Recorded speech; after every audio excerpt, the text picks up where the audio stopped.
Hi guys, welcome back to my channel. I hope आप सब बहुत अच्छे हैं, आपकी प्रिपरेशंस बहुत अच्छी चल रही है। तो आज इस वीडियो में हम बात करने वाले हैं मेरी एक ऐसी मिस्टेक की जिसकी वजह से मुझे ऑलमोस्ट अटेम्प्ट लग गया था एंड आई रियली वांट कि आप लोग इस मिस्टेक को दोबारा ना दोहराओ, और इसीलिए मैं ये वीडियो बना रही हूँ ताकि आप लोगों को पता रहे कि क्या चीज़ आपको नहीं करनी है। I request you all to watch this video till and.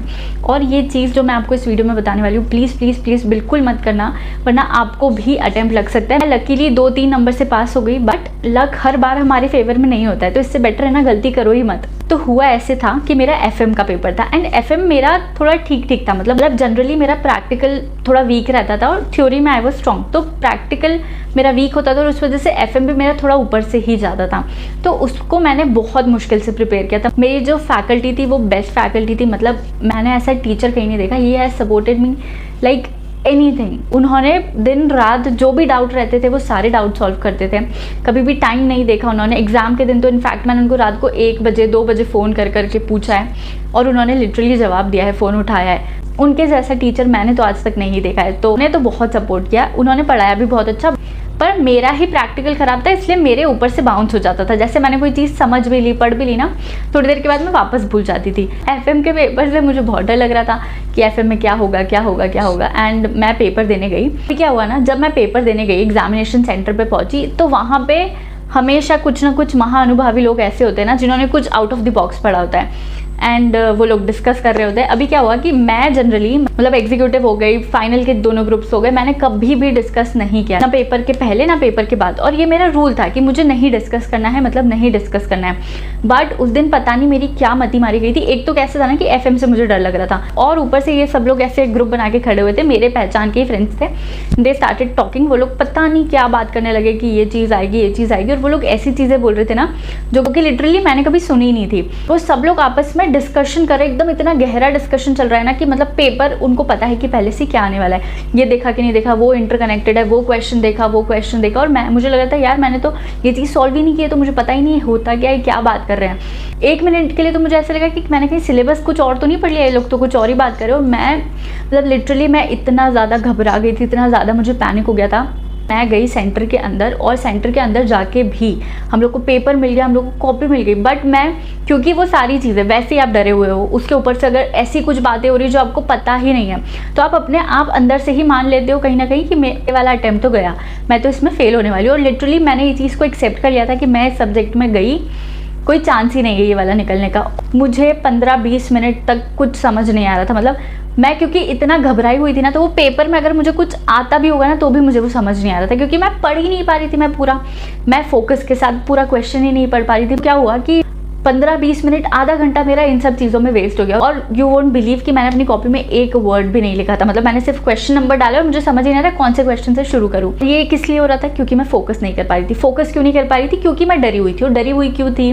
क्योंकि मैंने क्या किया था, उनका डिस्कशन का पार्ट बन गई थी। फिर उसके बाद चलो जैसे तैसे मैंने थोड़ी डीप ब्रीदिंग करी, क्योंकि ये कोई तरीका नहीं था। मैंने सोचा अभी अटेम्प्ट तो करना ही है ना, अभी तो और भी पेपर बाकी है, अभी अटेम्प्ट तो एनी हाउ करना ही है। मैंने डीप ब्रीदिंग करी, पानी वानी पिया, उसके बाद मैंने शुरू किया। मैंने 1-2 क्वेश्चन पढ़े, आराम से पढ़े, धीरे धीरे पढ़े, तो हाँ मुझसे बनने लगे एंड फिर मैं अपना पेपर करने लगी। बट मेरे साथ क्या हुआ, क्योंकि मेरा काफ़ी टाइम वेस्ट हो गया था आगे, तो मुझे एंड में जाकर मुझे इतनी जल्दी करना पड़ रहा था ना। और प्रैक्टिकल सब्जेक्ट में क्या होता है, यू हैव टू सॉल्व। अभी सॉल्व करने के लिए तो आपको सारी चीज़ों को कंसिडर करना ही पड़ेगा ना। थ्योरी में तो चलो आप फटाफट लिख सकते हो, बट प्रैक्टिकल में आप इतनी जल्दी कैसे सॉल्व करोगे? तो मेरे साथ वो चीज़ हुई। और आखिरी में जाके मेरा 1-2 क्वेश्चन बाकी थे, तो नहीं हुआ था क्योंकि छूट गया था, आगे का बहुत टाइम वेस्ट हो गया था मेरा। तो ये चीज़ हो गई। क्या हुआ, मैंने तो ये चीज़ एक्सेप्ट कर ली थी कि आई वोंट पास। फिर जब रिजल्ट आया तो एफएम में मुझे 52 या 59 कुछ तो मार्क्स आए थे, मुझे एग्जैक्टली याद नहीं है। तो ऐसे हुआ, फिर मैं पास हो गई और वो मेरा लास्ट ग्रुप था, मैं सीएस बन गई थी। मैंने आपको इतनी रामायण क्यों सुनाई है? मैंने आपको इतनी रामायण इसलिए सुनाई है क्योंकि मेरी गलती आप लोगों को समझ आई कि मैंने क्या गलती की थी। मैंने गलती ये कर दी थी कि मैं उन डिस्कशंस का क्या हो गया, पार्ट बनी, और उस डिस्कशन की वजह से क्या हुआ, मेरा पेपर खराब गया, मेरा पेपर अच्छा नहीं गया। मैंने इतना टेंशन लिया, मैंने इतना स्ट्रेस लिया, और अगर मेरा अटेम्प्ट रुक जाता तो मेरा इतना जो मैं इतने टाइम से मेहनत करी थी वो पूरी वेस्ट हो जाती। लकीली वो तो मैं थोड़े टाइम के बाद मैंने डिसाइड किया कि नहीं मुझे अटेम्प्ट करना है। अगर उस टाइम पे वो एंग्जाइटी, वो फियर मुझसे नहीं निकलता तो मैं शायद आगे लिख भी नहीं पाती हूँ। मैं पूरे पेपर में 3 घंटे ऐसे ही बैठी रहती, क्योंकि यू नेवर नो कि आपका माइंड कैसे रिएक्ट करने वाला है किसी पर्टिकुलर चीज़ के ऊपर। वो तो चलो हमने कंट्रोल कर लिया, बट सोचो अगर नहीं कंट्रोल होता तो अगर नहीं कंट्रोल कर पाती, नहीं फोकस कर पाती तो कैसे होता। तो मेरी सबसे बड़ी मिस्टेक ये थी कि मैं उन अननेसेसरी डिस्कशन का क्या बनी, पार्ट बनी।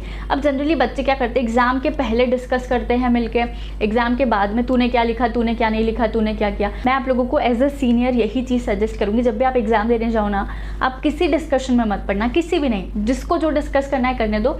आपको सिर्फ आपका पेपर देने जाना है और लौट के आना है। पहले आपको डिस्कस नहीं करना है कुछ भी, क्योंकि पहले इसलिए नहीं करना है कि डिस्कशन अगर फेवर में नहीं होता है या आपने कोई ऐसी चीज़ सुन ली जो कि आपको नहीं पता है या नहीं समझ आ रही है लोग क्या बात कर रहे हैं, तो उसका इफेक्ट आपके पेपर पे होगा, क्योंकि आप पेपर ढंग से अटेम्प्ट नहीं कर पाओगे।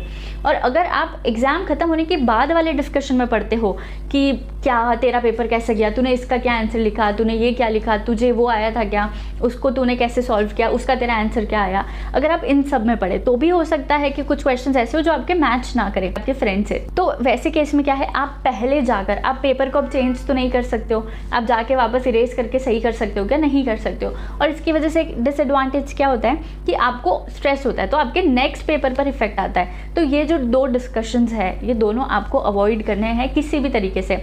आपको ना पहले डिस्कस करना है ना बाद में डिस्कस करना है। आपने पेपर दे दिया ना एक बार, बस खत्म, वहीं पे आपका चैप्टर क्लोज हो जाना चाहिए उस सब्जेक्ट का। उसके बाद कुछ डिस्कशन नहीं, ना आपको घर जाकर चेक करना है। बच्चों को इतनी गंदी आदत है, मतलब इतना गंदा कीड़ा होता है उनके अंदर कि घर जाकर ना वो ढूंढते हैं आंसर क्या लिखा है, आंसर क्या था, आंसर क्या था।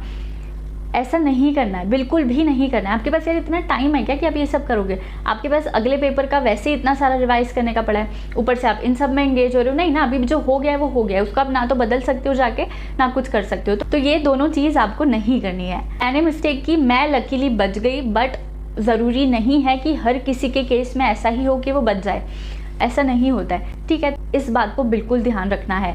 I hope you like this video and find this video helpful. मैंने आप लोगों के साथ अपनी स्टोरी इसलिए शेयर की ताकि हो सकता है किसी बच्चे के साथ ऐसा होने वाला हो, तो अगर वो रुक जाए तो ज़्यादा चांसेस है ना कि हमारा रिजल्ट पॉजिटिव आएगा। So if you like this video please like, comment and share and subscribe my channel if you have not yet subscribed. Bye bye, take care, all the best.